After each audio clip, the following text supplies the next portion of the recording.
G7 group of 7 इस संगठन के बारे में आप लोगों ने सुना होगा, और G7 शिखर सम्मेलन के बारे में भी आप लोगों ने सुना होगा। अभी ये क्यों चर्चा में बना हुआ है? क्योंकि अभी हाल ही में भारत के प्रधानमंत्री ने 13 से 15 जून 2024 तक इटली में आयोजित वार्षिक G7 शिखर सम्मेलन में भाग लिया है, और यह शिखर सम्मेलन समूह की 50वीं वर्षगांठ पर आयोजित किया गया है। और लगातार तीसरे कार्यकाल के लिए पदभार संभालने के बाद प्रधानमंत्री की ये पहली विदेश यात्रा है। ये आपसे हो सकता है कि डायरेक्ट ही पूछ ले कि नरेंद्र मोदी ने तीसरी बार शपथ लेने के बाद किस देश की यात्रा की थी, तो वो इटली है। ये आप लोग याद रखिएगा। G7 शिखर सम्मेलन में भाग लिया है उन्होंने। देखिए ये हमारी प्यारी पृथ्वी है, इसमें आप देखेंगे ये हमारा प्यारा भारत है। यहाँ आप लोगों को इटली यूरोप में देखने को मिल जाएगी। और एक काम किया करिएगा आप लोग, इस तरह के शिखर सम्मेलन या इस तरह के संगठन के बारे में एक सामान्य जानकारी आप लोग जरूर रखा करिएगा। इटली में आयोजित 50वें G7 शिखर सम्मेलन से संबंधित प्रमुख बिंदु क्या है, क्या खास रहा है इसमें, इसके बारे में एक सामान्य जानकारी आपको मुझे लगता है कि रखना चाहिए। और G7 क्या है इसके बारे में भी आपको याद रखना चाहिए। कब इसकी स्थापना हुई, क्या इसका उद्देश्य है, क्या है इसका महत्व है। और G7 में भारत की भूमिका महत्वपूर्ण क्यों है? क्योंकि आप देखते हैं कि भारत इसका सदस्य नहीं है, लेकिन फिर भी भारत को आमंत्रित किया जा रहा है। तो क्या वजह है, उस पर आप लोग देख लेना चाहिए मुझे लगता है। और इस समय आप देखिए पश्चिम और चीन रूस के बीच शक्ति संघर्ष को संतुलित करने में भारत के सामने कौन सी चुनौतियां हैं, उस पर भी आपको याद रखना चाहिए। इस समय आप देख रहे हैं कि एक तरफ यूक्रेन और रूस में चल रहा है, दूसरी तरफ इजराइल और हमास में चल रहा है, और तीसरी तरफ आप देख रहे हैं कि चाइना और अमेरिका की बन नहीं रही है। ये भी आपको मालूम होगा। तो इटली में आयोजित 50वें G7 शिखर सम्मेलन से संबंधित प्रमुख बिंदु क्या है? तो G7 partnership for global infrastructure and investment को प्रोत्साहन। 50वें G7 शिखर सम्मेलन में शामिल नेताओं ने G7 partnership for global infrastructure and investment की महत्वपूर्ण पहलों को प्रोत्साहित करने का निर्णय लिया है।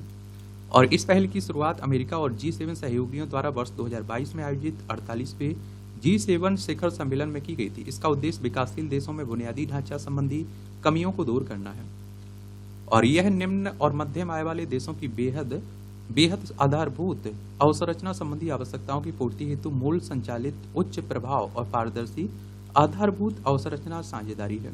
और इसके तहत आप देखिए G7 विकासशील और मध्यम आय वाले देशों को आधारभूत अवसंरचना परियोजनाओं प्रदान करने के लिए 2027 तक 600 बिलियन अमेरिकी डॉलर की राशि आवंटित करेगा।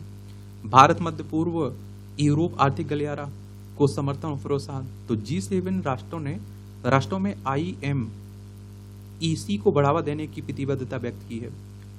और आप देखिए IMEC का लक्ष्य भारत मध्य पूर्व यूरोप को जोड़ने वाले रेल, सड़क, समुद्री मार्ग सहित एक व्यापक परिवहन नेटवर्क स्थापित करना है। IMEC सितंबर 2023 में नई दिल्ली में आयोजित G20 शिखर सम्मेलन में इस पर हस्ताक्षर किए गए थे। अब आप कहोगे कि G20 क्या है, ग्रुप ऑफ 20 की बात हो रही है। इसके बारे में भी एक सामान्य जानकारी रखिएगा। 26 सितंबर 1999 में इसकी स्थापना हुई थी, और इसमें आप देखते हैं कि अब 21 मेंबर हो चुके हैं। इसमें आप देखिए अर्जेंटीना हो गया आपका, ऑस्ट्रेलिया, ब्राजील, कनाडा, चीन, France, Germany, Bharat, Indonesia, Italy, Japan, Mexico, रूस, सऊदी अरब, दक्षिण अफ्रीका, दक्षिण कोरिया, टर्की, यूनाइटेड किंगडम, संयुक्त राज्य अमेरिका, यूरोपीय संघ और अफ्रीकी संघ इसमें जुड़ चुका है। और इसके उद्देश्य की बात करें तो आप देखिए वैश्विक अर्थव्यवस्था में प्रमुख मुद्दों पर चर्चा करने के लिए व्यवस्थित रूप से महत्वपूर्ण औद्योगिक और विकासशील अर्थव्यवस्थाओं को एक साथ लाना इसका काम है। यह परियोजना PGII का हिस्सा है और प्रस्तावित IMEC में rail, ship to rail network, सड़क परिवहन मार्ग शामिल होंगे जो 2 गलियारों तक विस्तृत होंगे। पूर्वी गलियारा यह भारत को अरब खाड़ी से जोड़ता है। उत्तरी गलियारा यह खाड़ी को यूरोप से जोड़ता है। IMEC गलियारे में एक विद्युत केबल, एक हाइड्रोजन पाइपलाइन और एक हाई स्पीड डेटा केबल भी शामिल होगी। भारत, अमेरिका, सऊदी अरब, UAE, यूरोपीय संघ, इटली, फ्रांस और जर्मनी IMEC के हस्ताक्षर करता है। और आधारभूत अवसंरचना परियोजनाओं का समर्थन, तो G7 ने मध्य अफ्रीका में लोबिटो कॉरिडोर तथा लुजॉन कॉरिडोर एवं मिडल कॉरिडोर के लिए भी अपना समर्थन व्यक्त किया है। और लोवेटो कॉरिडोर यह अंगोला के अटलांटिक तट पर स्थित लोवेटो के बंदरगाह शहर से कांगो लोकतांत्रिक गणराज्य और जाम्बिया तक विस्तृत है। लुजॉन कॉरिडोर तो यह फिलीपींस के लुजॉन द्वीप पर स्थित एक रणनीतिक, आर्थिक और अवसंरचना गलियारा है। लुजॉन फिलीपींस का सबसे बड़ा और सबसे अधिक आबादी वाला द्वीप है।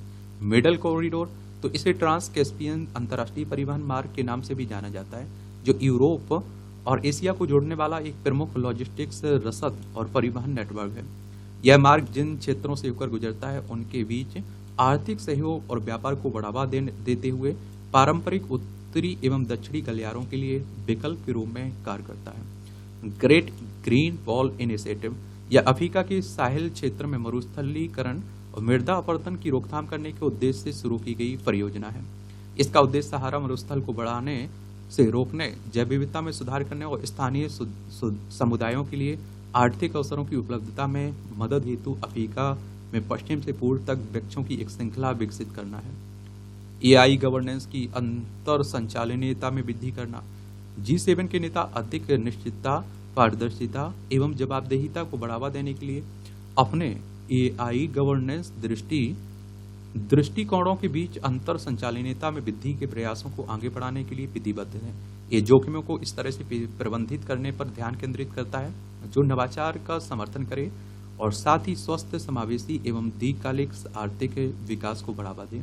यूक्रेन के लिए असाधारण राजस्व त्वरण ऋण। तो आप देखिए G7 द्वारा वर्ष 2024 के अंत तक यूक्रेन को 50 बिलियन अमेरिकी डॉलर की अतिरिक्त धनराशि प्रदान करने पर सहमति व्यक्त की गई है।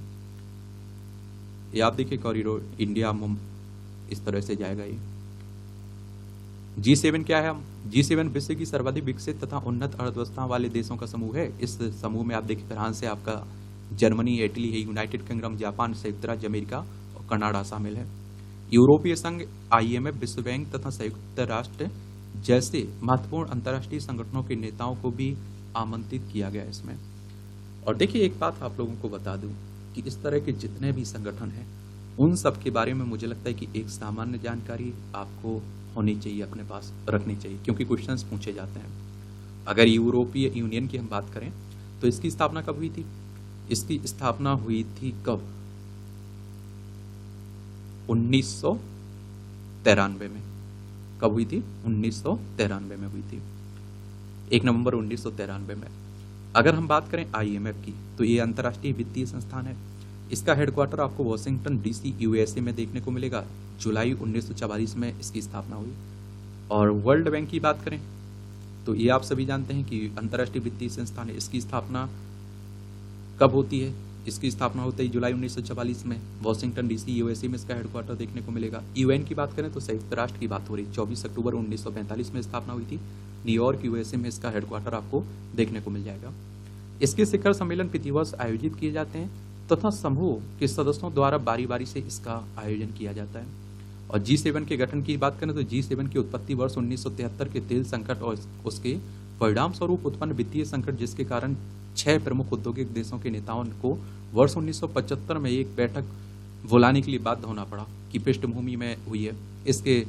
इसमें भाग लेने वाले देश अमेरिका, ब्रिटेन, फ्रांस, पश्चिमी जर्मनी, जापान, इटली थे। कनाडा 1976 में इसमें शामिल हुआ, जिसके परिणाम G7 का गठन हुआ। 1997 में इसमें रूस शामिल हो गया G7 में। इसलिए आप देखते हैं कि इसे कई वर्षों तक G8 के नाम से जाना जाता था। लेकिन 2014 में यूक्रेन के क्रीमिया क्षेत्र पर अधिकार करने के बाद रूस को इस समूह से निष्कासित कर दिया गया था। इसके बाद इसका नाम बदलकर पुनः G7 कर दिया गया। समूहों की प्रकृति की बात करें तो अनौपचारिक समूह, तो G7 एक अनौपचारिक समूह है जो औपचारिक संधियों के दायरे से बाहर करता है। इसमें स्थायी नौकरशाही का अभाव है। प्रत्येक सदस्य राष्ट्र अध्यक्षता करने वाला राष्ट्र बारी बारी से चर्चाओं का नेतृत्व करता है और सर्वसम्मति से निर्णय। तो कानूनी विवर्तन के अभाव के बावजूद G7 की शक्ति इसके सदस्यों के आर्थिक एवं राजनीतिक प्रभुत्व से उत्पन्न होती है। यदि ये प्रमुख शक्तियां किसी कार्रवाई पर सहमत हो जाएं तो वैश्विक मुद्दों को व्यापक तौर पर प्रभावित भी कर सकती हैं। सीमित वैधानिक शक्ति, तो G7 प्रत्यक्ष रूप से कानून नहीं बना सकता है, हालांकि इसकी घोषणाएं एवं समन्वित प्रयास अंतर्राष्ट्रीय नीतियों को प्रभावित कर सकते हैं और साथ ही वैश्विक एजेंडे को भी आकार प्रदान कर सकते हैं। इसके उद्देश्य की बात करें तो संवाद का सुगम बनाना, तो G7 सदस्य देशों के लिए महत्वपूर्ण वैश्विक मुद्दों पर व्यापक एवं स्पष्ट चर्चा करने के लिए एक मंच के रूप में कार्य करता है और इससे उन्हें विभिन्न दृष्टिकोणों को समझने के साथ साथ आम सहमति बनाने का अवसर भी प्राप्त होता है। सामूहिक कार्रवाई को बढ़ावा देना, इसका उद्देश्य वैश्विक चुनौतियों के लिए समन्वित राजनीतिक प्रतिक्रियाएं विकसित करना है। इसमें व्यापार समझौते, सुरक्षा खतरों या फिर जलवायु परिवर्तन पहलों जैसे मुद्दों पर सहयोगात्मक प्रयास शामिल हो सकते हैं। एजेंडा निर्धारित करना, G7 की चर्चाओं एवं घोषणाएं महत्वपूर्ण मुद्दों पर वैश्विक संवाद की दिशा को प्रभावित कर सकते हैं और इससे अंतर्राष्ट्रीय नीतियों एवं प्राथमिकताओं को आकार देने में सहायता प्राप्त हो सकती है। इसके अगर महत्व की बात करें तो वैश्विक निवल संपत्ति को 60% तक नियंत्रित करता है G7। विकास की बात करें तो वैश्विक सकल घरेलू उत्पाद के 46% भाग को संचालित करता है। जनसंख्या की बात करें तो यह समूह विश्व की 10% आबादी का प्रतिनिधित्व करता है G7।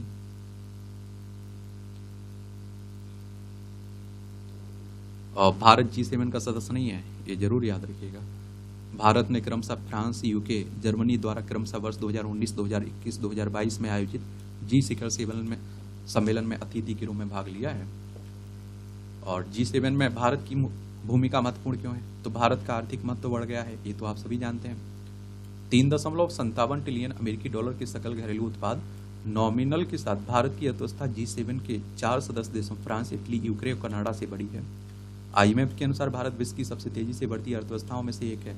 भारत में प्रचुर मात्रा में युवा और कौशल कार्यबल, इसकी बाजार क्षमता और विनिर्माण लागत तथा व्यवसाय हेतु अनुकूल परिवेश इसे एक आकर्षक निवेश गंतव्य बनाता है। और देखिए, कोई भी फ्री में तो बुलाता नहीं है, अगर उसके हित ना होते तो वो जरूर ना बुलाता। ये आप भी जानते हैं, हम लोग बड़े बाजार भी बन रहे हैं, हमारी अर्थव्यवस्था भी बढ़ रही है, तो उसका भी मतलब है, इसीलिए वो हमें अतिथि के रूप में बुलाता है, वरना पाकिस्तान को ना बुला लेता। हिंद प्रशांत क्षेत्र में भारत का सामरिक महत्व भी है। भारत चीन के बढ़ते प्रभाव को रोकने में विशेष रूप से हिंद महासागर में पश्चिम के लिए एक प्रमुख रणनीतिक साझेदारी के रूप में उभरा है। America, Britain, France, Germany, Japan के साथ भारत की रणनीतिक साझेदारियां तथा इटली के साथ तेजी से बढ़ते संबंध उसे हिंद प्रशांत क्षेत्र में एक महत्वपूर्ण अभिकर्ता बनाते हैं। एक समय आप लोगों ने देखा होगा कि अमेरिका और चाइना और पाकिस्तान बड़े अच्छे मित्र हुआ करते थे। अब आप देखिए, आज भारत से मित्रता निभा रहा है। भारत की उसे जरूरत है, क्योंकि चाइना को रोकने के लिए बिना भारत की संभव भी नहीं है। यूरोपीय ऊर्जा संकट से निपटने में भारत की भूमिका। रूसी तेल को रियायती दरों पर प्राप्त करने तथा यूरोप को परिष्कृत ईंधन की आपूर्ति करने की भारत की क्षमता ने उसे यूरोपीय ऊर्जा संकट से निपटने में एक महत्वपूर्ण अभिकर्ता बना दिया है। यूक्रेन युद्ध के कारण यूरोप में ऊर्जा संकट उत्पन्न हो गया, क्योंकि यूरोप के देशों ने रूस से ऊर्जा आयात में कटौती की है। भारत रूसी तेल के लिए पारगमन देश के रूप में काम कर रहा है। इस तेल को पुनः भारत में परिष्कृत किया जाता है, यूरोप को निर्यात किया जाता है, और जिससे उनकी अर्थव्यवस्थाओं पर दबाव कम करने में मदद मिलती है। रूस यूक्रेन संघर्ष में मध्यस्थता के लिए भारत की क्षमता। रूस और पश्चिमी देशों के साथ भारत की दीर्घकालिक संबंध उसे यूक्रेन संघर्ष में संभावित मध्यस्थ के रूप में स्थापित करता है। अपने तटस्थ रूप का लाभ उठाकर भारत दोनों पक्षों के लिए एक मार्ग का सुझाव दे सकता है तथा युद्ध को समाप्त करने हेतु वार्तालाप और कूटनीति को भी सुगम बना सकता है। 1973-74 का तेल संकट, तो यह तेल की कीमतों में अचानक वृद्धि और आपूर्ति में कमी की अवधि को संदर्भित करता है, जिससे वैश्विक अर्थव्यवस्था अस्थिर हो गई थी, क्योंकि तेल कई देशों के लिए ऊर्जा का एक प्रमुख स्रोत भी है। कारण क्या था इसका? योम किप्पुर युद्ध अक्टूबर 1973। मिस्र और सीरिया ने इजराइल पर अचानक हमला कर दिया और संघर्ष के दौरान संयुक्त राज्य अमेरिका ने इजराइल सेना को पुनः आपूर्ति करके हस्तक्षेप किया। ओपेक का राजनीतिक लाभ, तो पेट्रोलियम निर्यातक संगठन जिसमें प्रमुख तेल उत्पादक देश शामिल हैं, ने प्रतिक्रिया स्वरूप तेल को राजनीतिक हथियार के रूप में उपयोग करने का निर्णय लिया। ओपेक के बारे में भी याद रखिएगा। इसकी स्थापना सितंबर 1960 में हुई थी। वेना, ऑस्ट्रिया में इसका हेडक्वार्टर देखने को मिलेगा। ओपीसी की कार्रवाई, तेल के व्यापार पर प्रतिबंध। ओपीसी विशेषकर इसके अरब सदस्यों ने इजराइल का समर्थन करने वाले देशों को किए जाने वाले तेल के निर्यात पर प्रतिबंध लगा दिया, और जिनमें संयुक्त राज्य अमेरिका और कुछ यूरोपीय देश भी शामिल थे। उत्पादन में कटौती, तो ओपेक ने समग्र तेल उत्पादन में कटौती कर दी और जिससे आपूर्ति और भी कठिन हो गई। प्रभाव की बात करें अगर हम लोग, आपूर्ति में कमी, प्रतिबंध और उत्पादन में कटौती के कारण वैश्विक स्तर पर तेल की कमी हो गई और कई देशों में गैस स्टेशनों पर लंबी लाइनें लग गईं। राशनिंग, अर्थ दुर्लभ संसाधनों, खाद्य पदार्थों, औद्योगिक उत्पादन आदि के वितरण पर कृत्रिम नियंत्रण आवश्यक हो गया। मूल्य वृद्धि, तेल की उपलब्धता कम होने से कीमतों में भारी वृद्धि, $3 अमेरिकी से $11 अमेरिकी तक पहुंच गई। आर्थिक मंदी, तेल की बढ़ती कीमतों का व्यापक असर हुआ और परिवहन लागत में वृद्धि हुई और जिससे वस्तुओं और सेवाओं की कीमतें बढ़ गई। इससे कई देशों में मुद्रास्फीति तथा आर्थिक स्थिरता को बढ़ावा मिला। पश्चिम और चीन रूस के बीच शक्ति संघर्ष को संतुलित करने में भारत के सामने क्या सी चुनौतियां हैं। तो एक तो रक्षा निर्यात, तो आप देखते हैं कि 60% से अधिक सैन्य उपकरणों के लिए भारत की रूस पर निर्भरता एक जटिल स्थिति उत्पन्न करती है। पश्चिमी देशों और रूस के बीच तनावपूर्ण संबंध आपूर्ति श्रृंखलाओं को बाधित कर सकते हैं और भारत को अपनी रक्षा साझेदारी में विविधता लाने हेतु विवश कर सकते हैं। आपने देखा है कि इसीलिए हम लोग बीच का रास्ता अपनाए हुए, हम लोग एक तरफा किसी का विरोध नहीं कर रहे हैं, ना तो रूस का और ना ही हम लोग यूक्रेन का। आर्थिक अंतर्निर्भरता, तो अमेरिका और चीन दोनों के साथ आर्थिक संबंधों को गहरा करने से भारत पर संभावित रूप से दबाव बढ़ सकता है। इन प्रतिस्पर्धी संस्थाओं के साथ व्यापार संबंधों को संतुलित करना महत्वपूर्ण है। एक आप देखिए भिन्न दृष्टिकोण, क्या भिन्न दृष्टिकोण की बात भी होती रहती है। तो आप देखेंगे इसमें रूस और चीन का सामना कैसे किया जाए, इस बारे में पश्चिमी देशों के बीच व्याप्त मतभेद भारत के लिए अनिश्चितता पैदा करते हैं। एक गुट के साथ बहुत अधिक निकटता से जुड़ना दूसरे गुट को अलग थलग कर सकता है। घरेलू राजनीतिक उथल पुथल, पश्चिमी लोकतंत्र में आंतरिक राजनीतिक विभाजन नीतिगत असंगतियों को जन्म दे सकता है, जिससे भारत की रणनीतिक गणनाएं और जटिल हो सकती हैं। सीमा विवाद, चीन के साथ अनसुलझे क्षेत्रीय विवाद आदि हिंद प्रशांत क्षेत्र में चीन की बढ़ती आक्रामकता से भारत के लिए सुरक्षा संबंधी खतरे हो सकते हैं। और एक भू राजनीतिक प्रतिबद्धता, तो आप देखेंगे कि इस क्षेत्र में अमेरिका और चीन के बीच बढ़ती प्रतिस्पर्धा ने से भारत को ऐसे मुद्दों पर किसी एक पक्ष का समर्थन करने के लिए मजबूर होना पड़ सकता है, जो संभवतः प्रत्यक्ष रूप से इसके राष्ट्रीय हितों के अनुकूल नहीं होगा। अभी तक तो फिलहाल हम लोग बीच का रास्ता अपना रहे हैं, हम लोग ना तो इसकी तरफ ज्यादा झुक रहे हैं ना उसकी तरफ। तो ये कहानी है G7 की और शिखर सम्मेलन की। कोई आपका सवाल हो, सुझाव हो तो जरूर आप लोग बता दिया करिएगा, लेकिन इस तरह के संगठनों के बारे में एक सामान्य जानकारी हर हाल में अपने पास रखिए। आपके स्टेट VCS में सिविल सर्विस में क्वेश्चंस पूछे जाते हैं, वनडे एग्जाम की तैयारी करें तो उसमें भी क्वेश्चंस पूछे जाते हैं। धन्यवाद।